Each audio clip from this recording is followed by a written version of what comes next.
I was always trying to, put myself in a position where it was going to be a tremendous learning season, just for my craft in general and coaching that I really, like my thing I always say is people would always ask me, you're in the minor leagues and you're doing so well. How come you can't get to the NBA? And it never really bothered me. I knew I was like those 50 games as a head coach in the G League were so invaluable.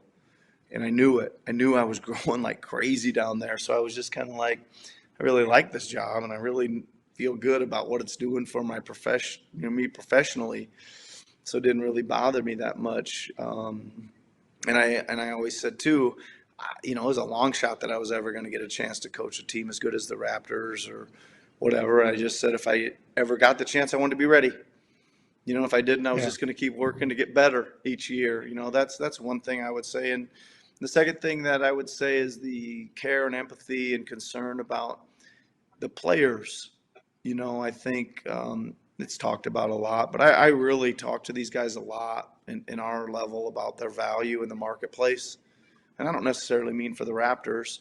I do a lot of the times, right? Can they go from 12th man to 8th man? Can they go from 8th man to starting lineup? Can they be an all-star? Can they whatever? There's all those things that we're constantly trying to visit with them about. How are we going to get you there? What are your goals? I want to hear them. Well, then here's what I think your plan of action should be. And that's what you're trying to do constantly is try to giving them a dream big and get them to have some big goals, but then that's got to be followed up with a plan of action, Yeah. and I think that's really a, paramount or priority number one in coaching is making sure you keep that, right at the top.